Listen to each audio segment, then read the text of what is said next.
Halo guys, balik lagi bareng gue Ryan. Guys, hari ini gue mau cerita santai sih mengenai pengalaman hidup gue. Jadi dulu pertama kali gue ke Jakarta itu tahun 2006. Ya 2006 apa 2000 berapa ya? Enggak 2005 loh guys. Udah cukup lama ya, 2005 sampai sekarang itu udah 16 tahun gue di Jakarta. Tapi sebenarnya gue awalnya itu nggak ke Jakarta, jadi gue lebih ke daerah pinggiran, tepatnya di Cikarang. Nah waktu itu gue kerja di lembaga pendidikan di kampus untuk jadi office boy ya kalau nggak salah. Ya pengalaman kerja gue pertama di Jakarta itu gue jadi office boy. Nah yang ingin gue ceritakan di sini adalah walaupun gue dulu tinggal di Cikarang, tapi gue nggak pernah mau untuk mencari ataupun mencoba pengalaman kerja di pabrik.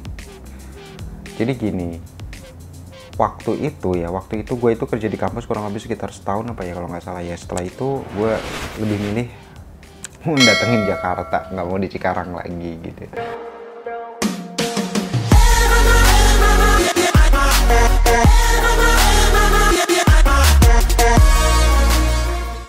Alasan satu-satunya gue nggak mau kerja di bidang pabrik atau di pabrik kayak gitu. Kenapa? Karena yang gue pahamin waktu itu pabrik itu kan monoton ya, begitu-begitu terus gitu. Dan ada beberapa pengalaman buruk dari saudara-saudara yang kerja di pabrik itu yang membuat gue nggak mau ngikutin atau nggak mau punya nasib yang sama gitu seperti mereka gitu. Jadi gue punya satu saudara itu udah sekitar 20 tahun kerja di daerah pabrik Cikupa, cuma pada waktu itu pabriknya kan tutup ya, jadi otomatis ya dia pulang kampung gitu.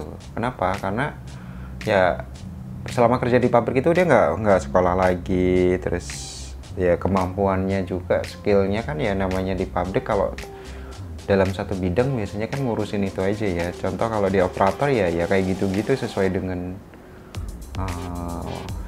ya gue kurang terlalu paham, tapi itu yang gue pahamin gitu. Jadi kayak nggak ada penambahan skill dari orangnya, sehingga pas 20 tahun dia bekerja di situ dan harus kena PHK, ya udah gitu, nggak bisa ngelamar ke tempat yang lain. Yang kedua memang umurnya juga udah lewat juga kan untuk nyari-nyari kerja. Ya udah akhirnya kan dia itu pulang kampung gitu.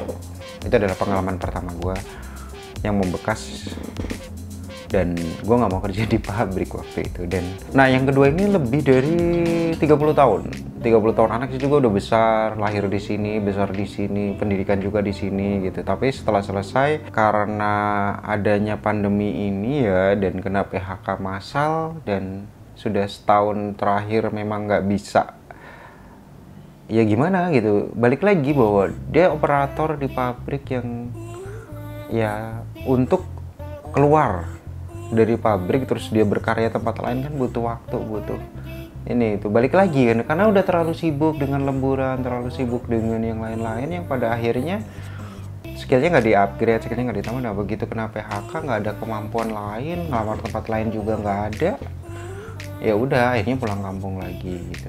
Jadi ini mengingatkan peristiwa dulu bahwa ya salah satunya gue nggak mau kerja di pabrik seperti itu, takut gue nggak punya waktu untuk nambah skill dan kemampuan, sehingga ketika gue nanti keluar dari pabrik tersebut dan I can do anything gitu.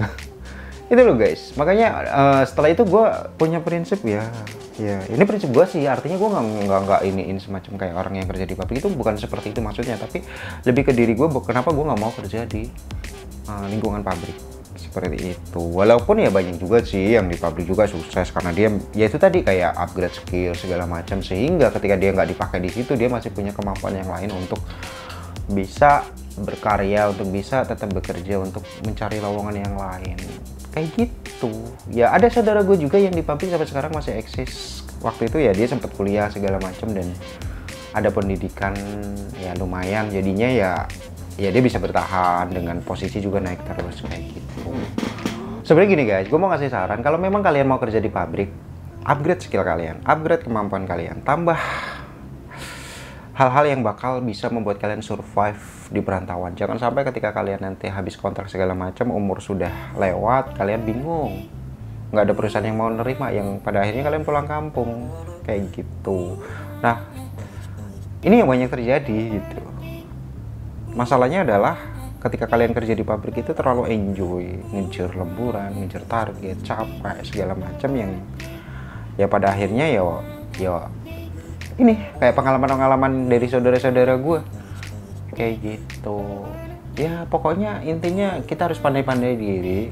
Ketika kita memiliki sebuah kesempatan, ya kita manfaatkan kesempatan itu untuk memperkaya, memperluas wawasan yang kita miliki. Ya nggak sih guys? Tapi buat kalian yang kerja di pabrik gajinya gede-gede kok, apalagi di daerah Kerawang, Cibitung. Cibitung nggak, Cibitung sama dengan Cikarang. Kerawang nih, Kerawang itu UMR paling gede di Indonesia. Jadi ya cukup lumayan untuk bisa bertahan. Ya guys ya. Semoga apa yang gue ceritain ini jadi pembelajaran nih buat kalian yang kerja di pabrik untuk mempersiapkan diri, nambah skill segala macam supaya ketika terjadi hal-hal yang tidak diinginkan kalian bisa tetap survive. Guys, terima kasih udah nonton dan nyimak video gue guys. Gue Randy R. Kita jumpa lagi di informasi, review, dan rekomendasi berikutnya. Dah.